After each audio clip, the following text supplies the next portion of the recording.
Good morning friends. आज हम economics subject में बीकॉम पार्ट फर्स्ट ईयर की क्लास ले रहे हैं और आज हमारा टॉपिक है सबसे अच्छा इंटरेस्टिंग टॉपिक सप्लाई, इसकी इलास्टिसिटी और लॉ। चलिए स्टार्ट करते हैं। देखिए, सबसे पहले हम पढ़ते हैं कि सप्लाई होती क्या है। ठीक है, सप्लाई मतलब पूर्ति, हिंदी में से बोलते हैं पूर्ति। किसी वस्तु की पूर्ति का अभिप्राय उस वस्तु की मात्रा से है जिसे विक्रेता एक निर्धारित समय में निश्चित कीमत पर बेचने को उद्यत हो। अर्थात किसी वस्तु की पूर्ति का अभिप्राय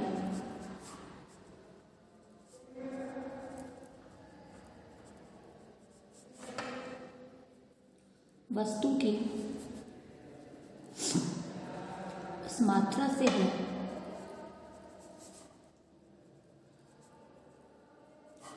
जिससे विक्रेता एक निर्धारित समय में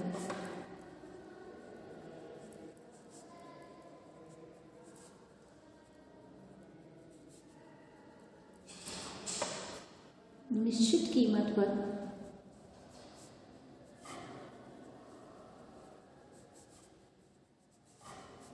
बेचने को उद्यत है। अर्थात देखिए, सप्लाई का मतलब क्या होगा? किसी वस्तु की पूर्ति का अभिप्राय वस्तु की उस मात्रा से जिससे विक्रेता एक निर्धारित मतलब पर्टिकुलर टाइम और निश्चित कीमत पर बेचने। तो इसमें मेन फैक्टर क्या है? एक तो पर्टिकुलर टाइम और पर्टिकुलर प्राइस पर बेचने को तैयार, तो क्या कहलाता है? सप्लाई कहलाता है। अगला है पूर्ति अनुसूची, जिसे हम इंग्लिश में कहते हैं सप्लाई शेड्यूल।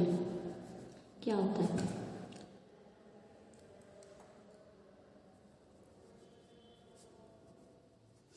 देखिए, सप्लाई शेड्यूल का मतलब होता है कि एक निश्चित समय में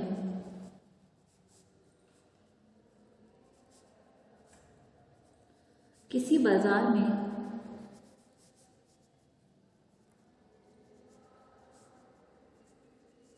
विभिन्न मूल्यों पर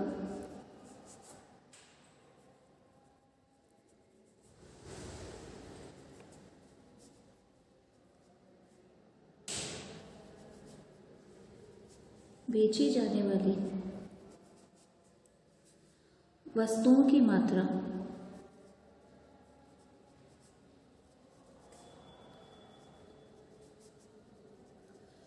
एक तालिका के रूप में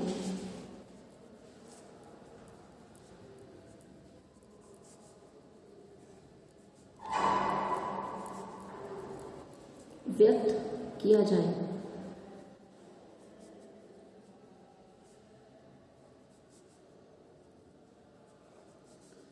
तो उसे हम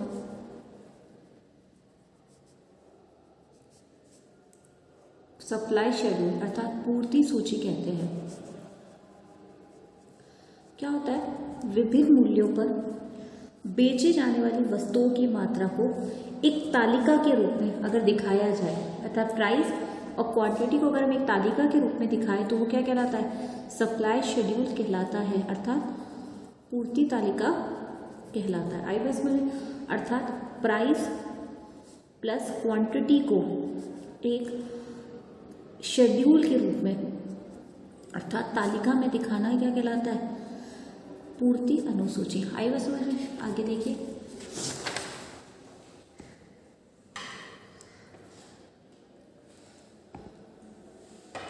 इसके 2 टाइप्स होते हैं। कितने टाइप्स होते हैं? पहला टाइप है पर्सनल अर्थात इंडिविजुअल,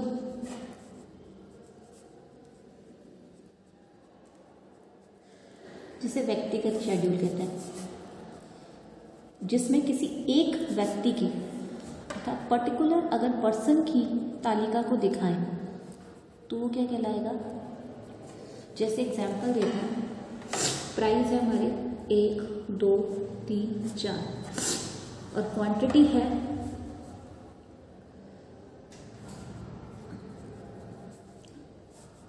500, 1200, 2000 और 2500। तो ये हमने किसी एक व्यक्ति की दिखा दी, किसी एक व्यक्ति की दिखाई, जैसे एक ऐसे हमने बी की दिखा दी। तो पर्टिकुलर अगर पर्सन की दिखाए हमसे, जैसे प्राइस हो ही रहेंगे 1 2 3 4, क्वांटिटी बदल जाएगी। इसने 600 ली, 1800 ली, 3000 ली और 3500 ली। तो प्राइस और क्वांटिटी क्या हो जाएगी, चेंज। तो ये बी की मान लेता है। तो अगर हम एक पर्टिकुलर पर्सन की दिखाएंगे तो उसे क्या कहेंगे, इंडिविजुअल। ऐसे ही दूसरी आती है मार्केट शेड्यूल, अर्थात बाजार तालिका।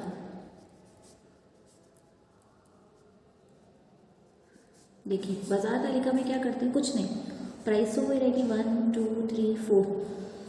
क्या करते हैं, कंबाइंड कर देते हैं पर्टिकुलर पर्सन्स की को, अर्थात जब ए बी सी इनको सबको जोड़ देते हैं तो ये क्या बन जाता है, कंबाइंड। जैसे क्वांटिटी ले लेते हैं हम, ए की कितनी थी 500 प्लस 600 कितनी हो गई 1100 रुपये। सेकंड में है 1200 प्लस 1800 3000। थर्ड की है 2000 प्लस 3 5000। तो हम क्वांटिटी क्या शो कर रहे हैं 1100 3000 5000, ऐसे इसकी 2500 प्लस 3500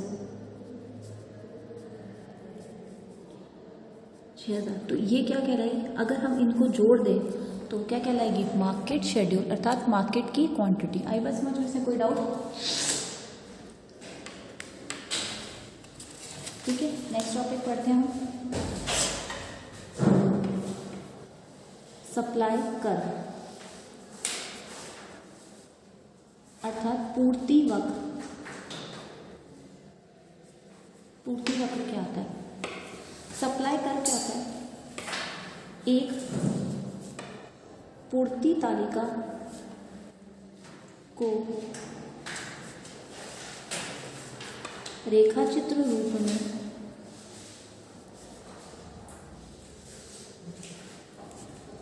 प्रदर्शित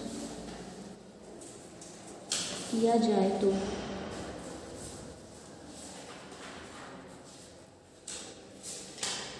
वक्र बनता है। जो वक्र बनता है पूर्ति वक्र कहलाता है।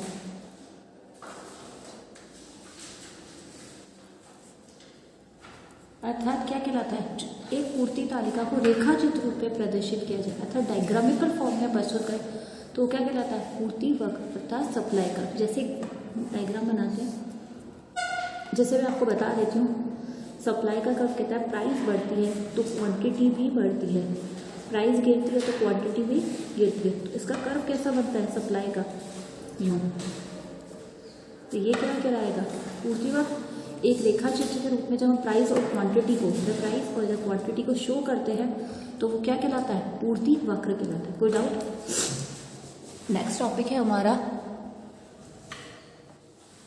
Law of supply.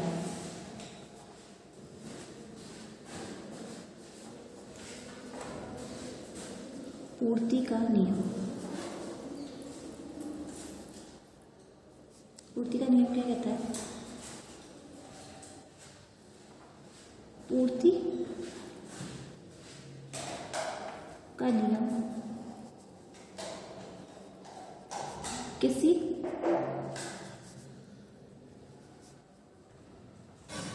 निश्चित समय में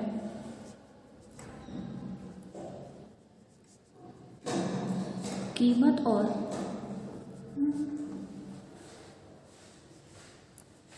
वस्तु की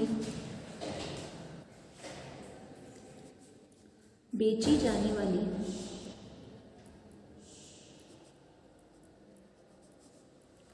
मात्रा के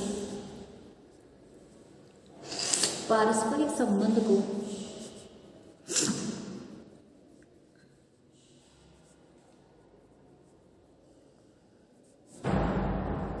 बताता है, अर्थात निश्चित कीमत, समय में कीमत और वस्तु की बेची जाने वाली मात्रा के संबंध को बताता है। अर्थात प्राइस बढ़ने या घटने पर,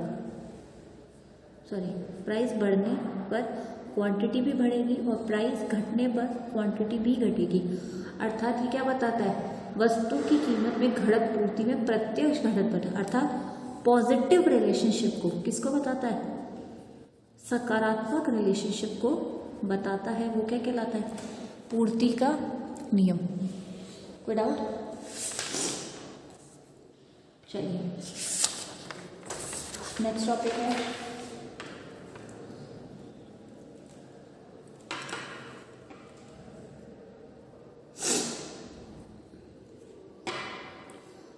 पूर्ति नियम के अपवाद।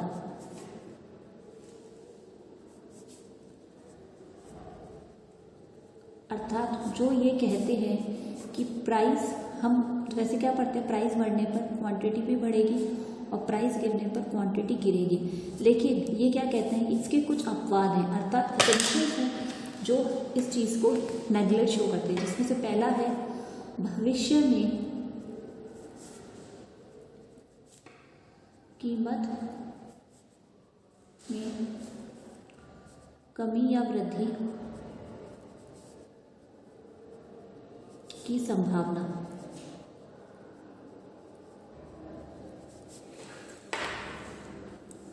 क्या कह रहा है कि अगर विक्रेताओं को वस्तु या सेवा की कीमत में भविष्य में और अधिक वृद्धि की संभावना हो तो कीमतों में बढ़ने पर पूर्ति न बढ़ना संभव नहीं है। इसी प्रकार अगर विक्रेताओं में भविष्य में वस्तु की कीमत गिरने का भय व्याप्त हो तो कीमत में कमी न होने पर वर्तमान कीमत पर अधिक पूर्ति करने को तत्पर हो सकते हैं।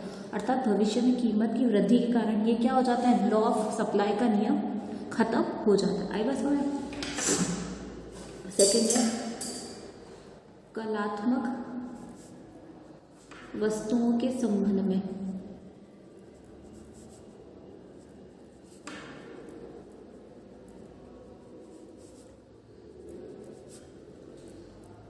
इस नियम को लागू नहीं किया जाता। लागू नहीं किया जाता। क्या कह रहा है, कलात्मक वस्तुओं के संबंध।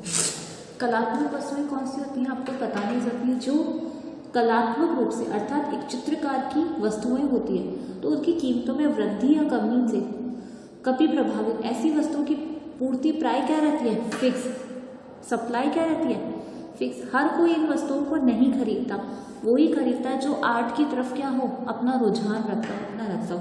तो ये लॉ वहां पे एप्लीकेबल नहीं होता। थर्ड है नीलाम की वस्तुओं की पूर्ति एक निश्चित अवधि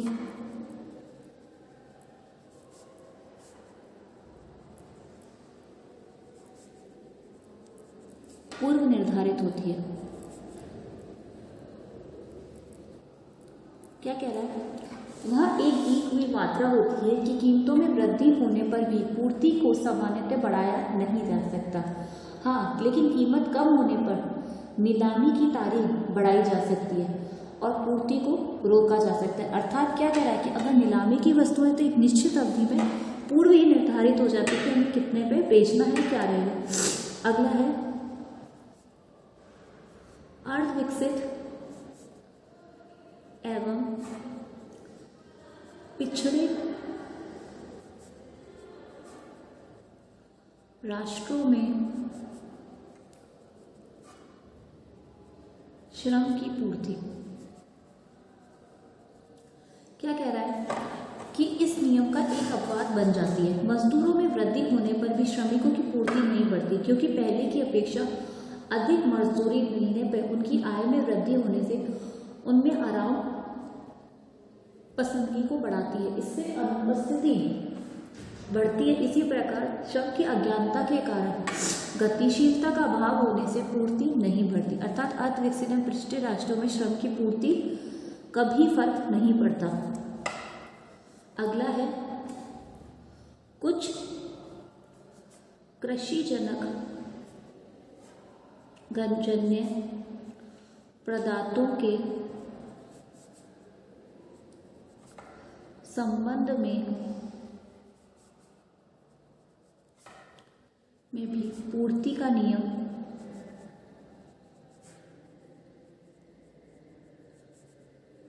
लागू नहीं होता। क्यों? क्योंकि देखिए, उन वस्तुओं की पूर्ति अपेक्षाकृत प्राकृतिक कारणों से अधिक प्रभावित हो। जैसे मानसून फेल हो जाने या प्राकृतिक प्रकोप के कारण फसल नष्ट हो जाए तो कीमतों में वृद्धि होने से पर भी पूर्ति को नहीं बढ़ाया जा सकता। अर्थात कृषिजनक पदार्थों के समय पूर्ति का नियम लागू नहीं होता। कब क्या नियम है वो उसी पे डिपेंड करता है। अर्थात हमने पूर्ति के नियम के कौन कौन से पढ़े? भविष्य में कीमत में वृद्धि, कलात्मक वस्तुएं, नीलाम की वस्तुओं, अर्धविकसित पृष्ठीय राष्ट्रों में श्रम की, और कुछ कृषिजनक पदार्थों में। आई बात समझ में? कोई डाउट? अब नेक्स्ट टॉपिक हम लेंगे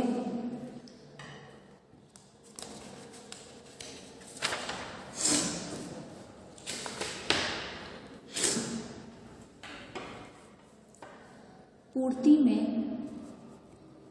विस्तार तथा संकुचन।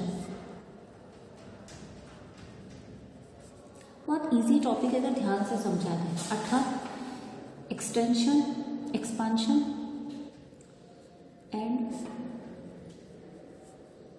कॉन्ट्रैक्शन।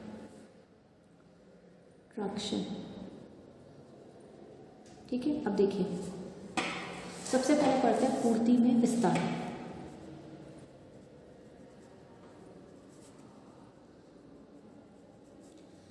देखिए, कहा जाता है जब कीमत में वृद्धि होने से पूर्ति की मात्रा में भी वृद्धि हो, अर्थात प्राइस बढ़ने पर क्वांटिटी में वृद्धि हो। अर्थात कीमत में वृद्धि तो मात्रा में, वस्तु की मात्रा में भी अगर वृद्धि हो तो हम इसे क्या कहेंगे? पूर्ति में विस्तार। आई बस में इसी का जस्ट अपोजिट है पूर्ति में संकुचन। अर्थात प्राइस गिरने पर क्वांटिटी भी गिरे, अर्थात कीमत गिरने पर मात्रा भी गिरे तो इसे हम क्या कहेंगे? संकुचन। कोई डाउट? अब इसे डायग्राम फॉर्म में समझते हैं। जैसे एग्जांपल देते हैं कि हमारी प्राइस है इधर, तो क्वांटिटी भी क्या है? फिक्स। ये हमारा डायग्राम थोड़ा सा ठीक है। अब मैंने क्या किया? प्राइस में क्या आ गई? प्राइस में पहले हम पढ़ते विस्तार, कीमतों में वृद्धि। प्राइस क्या हो गई? P से P2 हो गई। ठीक है, और क्वांटिटी में भी क्या हो गई? वृद्धि हो गई। तो ये हमारा क्या कहलाएगा? विस्तार। और अगर प्राइस में कमी हो गई P1 और क्वांटिटी में भी क्या हो गई? कमी, तो इसे हम कहेंगे संकुचन। कोई डाउट? अर्थात कीमत में विस्तार, प्राइस बढ़ने पर क्वांटिटी भी बढ़े तो विस्तार, प्राइस गिरने पर क्वांटिटी भी गिरे तो उसे संकुचन कहेंगे। कोई डाउट? आई बात समझ में? चलिए आगे पढ़ते हैं। इसे कहते हैं पूर्ति में परिवर्तन। अर्थात पूर्ति में वृद्धि या पूर्ति में कमी। देखिए क्या कहता है। पहला टॉपिक है पूर्ति में वृद्धि।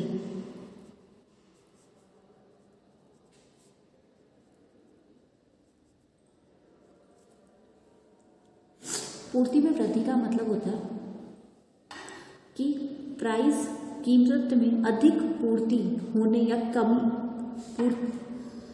कमी होने पर वस्तु की मात्रा उतनी ही बेची जाए तो ये क्या कहलाता है? पूर्ति में वृद्धि। जैसे इसमें लिख सकते हैं आप कि कीमत पर अधिक पूर्ति होना या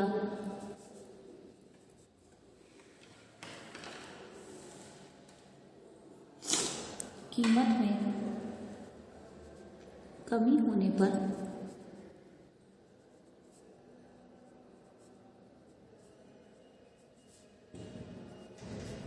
वस्तु की उतनी ही मात्रा बेचा जाना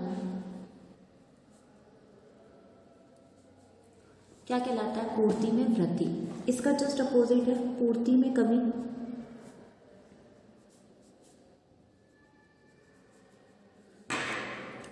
कि उसी कीमत पर वस्तु पहले की अपेक्षा कम मात्रा में बेची जाना अथवा ऊंची कीमतों पर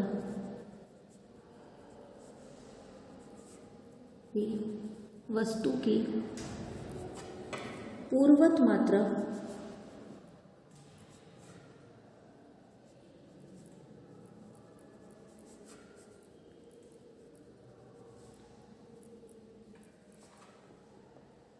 पूर्ति में कमी कहलाती है। आइए इसको डायग्राम फॉर्म में समझ लेते हैं। चलिए, हमारा सप्लाई कर्व क्या है? इधर। अगर ये सप्लाई कर्व आगे की तरफ बढ़ जाए, मतलब S से S1 हो जाए, तो हम इसे कहेंगे पूर्ति में कमी। और अगर नीचे की तरफ आ जाए तो हम इसे कहेंगे पूर्ति में वृद्धि। अर्थात कर्व ऊपर की तरफ शिफ्ट हो तो कमी और नीचे की तरफ शिफ्ट हो तो वृद्धि। अर्थात पूर्ति में वृद्धि, कीमत पर अधिक पूर्ति होना, कीमत पर वस्तु की उतनी ही मात्रा बेचा जाना। और पूर्ति में कमी, उसी कीमत पर वस्तु पहले की अपेक्षा कम मात्रा में बेची जाना, कीमतों में पूर्वत बताने थे। आई बस में कोई डाउट? चलिए, नेक्स्ट टॉपिक है पूर्ति को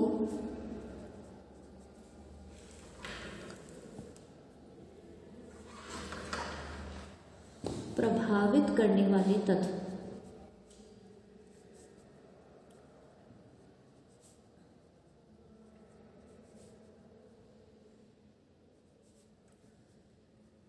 या फिर पूर्ति के निर्धारक घटक।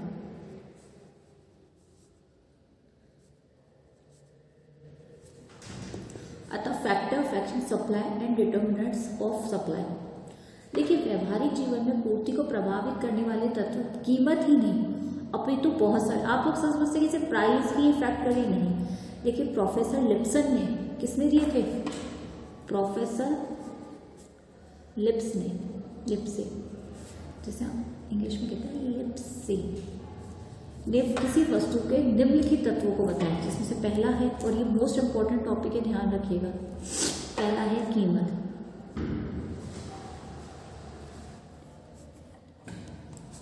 देखिए, कीमत क्या था कि अन्य बातों के समान रहने पर वस्तु की कीमत बढ़ती है तो उसकी पूर्ति भी बढ़ेगी, जबकि कीमत में कमी होने पर वस्तु की पूर्ति भी, अर्थात प्राइस बढ़ने पर क्वांटिटी भी बढ़ना और प्राइस गिरने पर क्वांटिटी भी गिरना। ये क्या कहता है? सप्लाई। अर्थात पूर्ति को प्रभावित करने वाला पहला तत्व कीमत क्या कहता है कि प्राइस बढ़ेगी तो क्वांटिटी भी बढ़ेगी, गिरेगी तो दोनों गिरेगी। आई बस में। सेकेंड में अन्य वस्तुओं की कीमतें। अन्य वस्तुओं की कीमतें।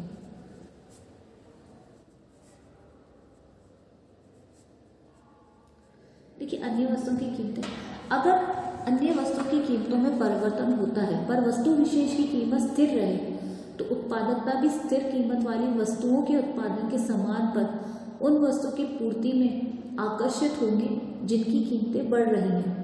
अतः वस्तु विशेष की पूर्ति घटेगी, जबकि अन्य वस्तुओं की कीमतों में कमी होने पर वस्तु विशेष की पूर्ति में भी क्या होगी, वृद्धि होगी। आई बात समझ में। थर्ड है उत्पादन साधनों की कीमतें।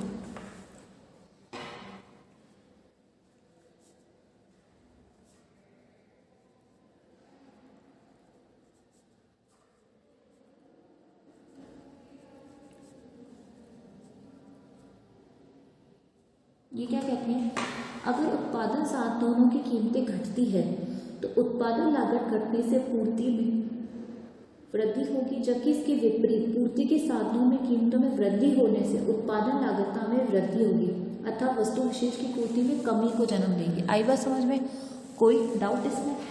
थर्ड, फोर्थ है उत्पादन विधि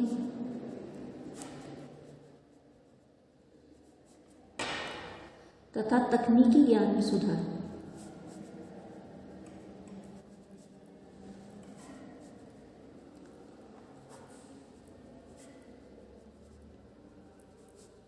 देखिए, सुधार होने से पूर्ति में वृद्धि होगी, और अगर उत्पादन विधि या तकनीकी ज्ञान स्थिर रहता है तो अन्य बातों के समान रहने पर उत्पादन या पूर्ति स्थिर रहेगी, अर्थात उत्पादन विधि तथा तकनीकी ज्ञान में क्या होता है, सुधार होता है। आई बात समझ में। ये वस्तु को प्रभावित करने वाले तत्व। अगला है प्राकृतिक तत्व या साधन।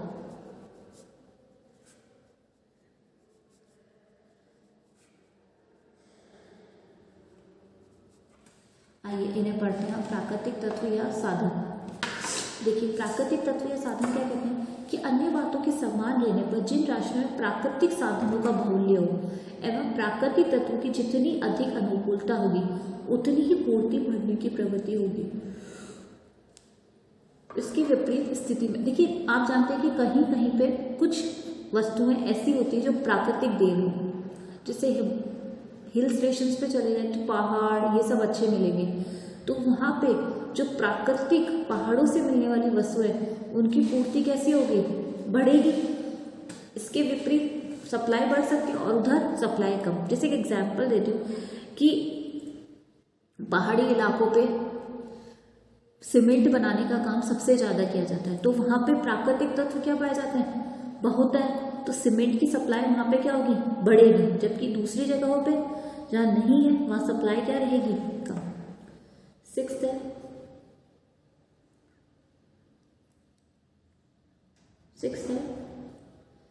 यातायात एवं संचार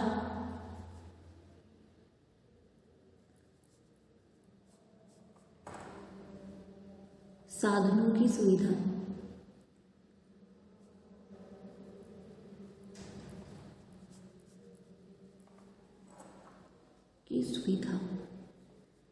या फिर हम इसे ऐसे कह सकते हैं सस्तापन एवं शीघ्रता भी पूर्ति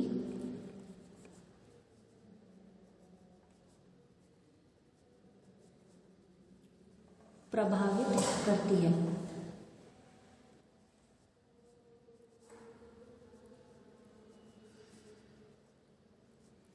कि यातायात एवं संचार के साधन, क्या कह रहा है कि यातायात संचार के साधनों की सुविधा या फिर सस्तापन या शीघ्रता भी पूर्ति को प्रभावित। देखिए, जिन देशों में परिवहन एवं संचार व्यवस्था उन्नत है उनमें पूर्ति अधिक होती है, जबकि जिन देशों में इनका अभाव होता है वहाँ पूर्ति कैसी रहती है, कम रहती है। अर्थात यातायात एवं संचार की सुविधा क्या करती है, आपके वस्तुओं में की पूर्ति को प्रभावित करती है। आपको पता है अगर कोई वस्तु दूर से आनी है तो उनकी पूर्ति को प्रभावित करने में साधन जल्दी पहुंचेंगे, सप्लाई जल्दी होगी।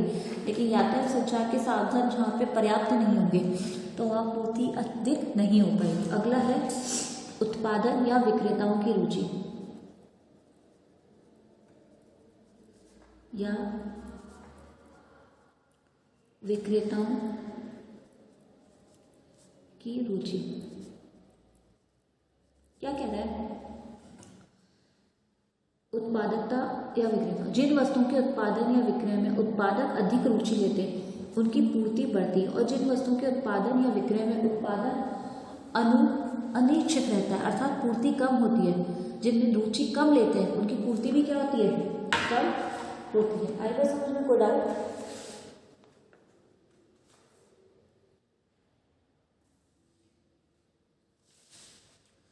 चलिए वापस से करते हैं। प्राकृतिक या विक्रेताओं की रुचि, उत्पादकों या विक्रेताओं की रुचि, इसमें क्या कह रहा है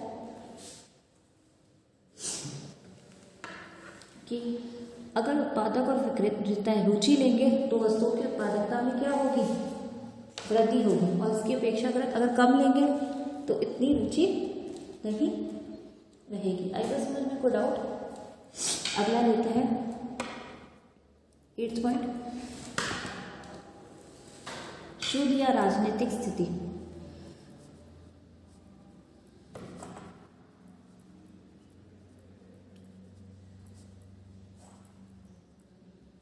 देखिए, शुद्ध या राजनीतिक स्थिति क्या कहती है कि जिन देशों में पूर्ण शांति एवं सुरक्षा होती है तो प्राय पूर्ति बढ़ती है। जब देश में युद्ध, राजनीतिक उथल पुथल या उग्रवाद होते हैं तो उस देश में पूर्ति भी घट जाती है। क्या कह रहा है कि अगर राजनीति, देखिए अगर देखिए जिस जगहों पे युद्ध की संभावना, जैसे लेह लद्दाख, इन जगहों पे बस ज़्यादातर झगड़े चलते रहते हैं तो वहाँ पे पूर्ति क्या होती है, कम हो पाती है। जबकि इसके जस्ट अपोजिट जहाँ शांति बनी रहती है वहाँ क्या होता है, सप्लाई टाइम से पहुँच पाती है। अगला है सरकारी नीति। देखिए सरकारी नीति क्या कहती है, अगर सरकार किसी वस्तु विषय के उत्पादन को प्रोत्साहन देती है तो उसे करों के भार में मुक्त रहती है, आर्थिक अनुदान देती है और संरक्षण प्रदान करती है तो उसकी पूर्ति बढ़ती है। जबकि सरकार द्वारा किसी वस्तु की पूर्ति पर कठोर नियंत्रण, कर भार में वृद्धि आदि की नीति अपनाती है तो कमी होती है। जिससे सरकार की व्यापारिक नीति में पूर्ति को प्रभाव, जैसे निर्यात बढ़ने से वस्तु की पूर्ति देश में कम हो जाती है, जबकि आयात बढ़ने से वस्तु विशेष की पूर्ति देश में बढ़ जाती है। अर्थात सरकार द्वारा भी पूर्ति को क्या किया जा सकता है, प्रभावित। अगला है लास्ट पॉइंट 10th, क्या कह रहा है 10th पॉइंट, उत्पादकों या विक्रेताओं में गठबंधन।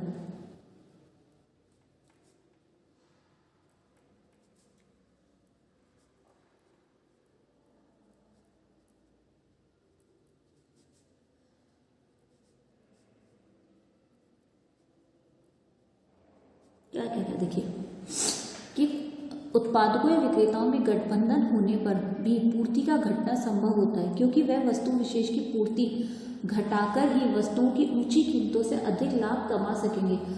अर्थात पूर्ति घटना संभव होता है क्योंकि वस्तु विशेष की पूर्ति घटने से वस्तुओं की कीमतें अधिक लाभ पर दी जा सकती है। आई बस अब हमने 10 पॉइंट पढ़ते हैं पूर्ति को प्रभावित करने वाले।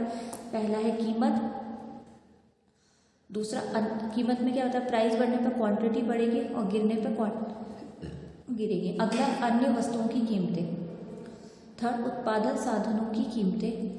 फोर्थ उत्पादन विधि तथा तकनीकी ज्ञान में सुधार। प्राकृतिक तत्व या साधन। फिक्स यातायात एवं संचार साधनों की सुविधा या सस्तापन एवं शीघ्रता भी पूर्ति को प्रभावित। दोनों का मतलब एक है। उत्पादकों या विक्रेताओं की रुचि, शुद्ध या राजनीतिक स्थिति, सरकारी नीति और उत्पादकों या विक्रेताओं में गठबंधन। आएगा समझ, ये पूर्ति को प्रभावित करने वाले तत्व हैं जो डॉक्टर प्रोफेसर लिप्सन के द्वारा दिए गए थे। आएगा समझ में, इसमें कोई डाउट? अब हम वापस से एक बार देख लेते हैं कि हमने क्या क्या पढ़ा ताकि आपको दिक्कत नहीं आएगी। चलिए, पहला हमारा आज टॉपिक था हमारा सप्लाई। देखिए सप्लाई में हमने सबसे पहले पढ़ा कि किसी वस्तु की पूर्ति का अभिप्राय उस वस्तु की उस मात्रा से जिसे विक्रेता एक निर्धारित समय पर निश्चित कीमत पर बेचने को उद्यत हो। आई बात समझ में? इसे हम कब सप्लाई, अर्थात इसमें क्या होता है, निर्धारित समय और निश्चित कीमत होती है। अगला है पूर्ति अनुसूची। देखिए सप्लाई शेड्यूल क्या कहता है कि एक निश्चित समय में किसी बाजार में विभिन्न मूल्यों पर बेची जाने वाली वस्तुओं की मात्रा को एक तालिका के रूप में व्यक्त किया जाए तो सप्लाई शेड्यूल कहलाता है। अर्थात प्राइस और क्वांटिटी किसको रूप में बताती है,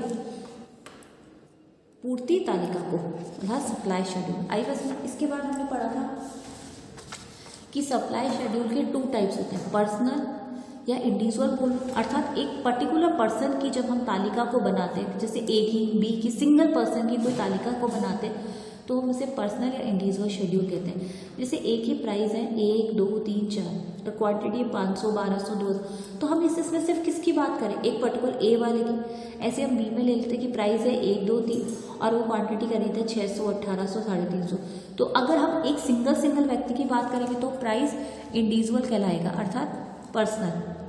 ऐसे ही सेकेंड है मार्केट शेड्यूल, मतलब बाजार तालिका।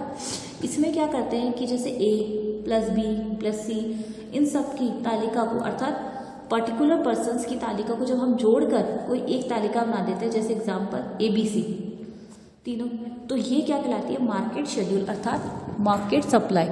कोई डाउट इसमें? जैसे 500 600 को जोड़ा 1100 1200 2 और 3 5 3500 3500 6000। कोई डाउट? अब इसके बाद हमने पढ़ा था सप्लाई कर्व। एक पूर्ति तालिका को रेखा चित्र के रूप में प्रदर्शित किया जाए तो जो वक्र बनता है वह पूर्ति वक्र कहलाता है, अर्थात प्राइस बढ़ने पर क्वांटिटी भी बढ़ेगी, गिरने पर।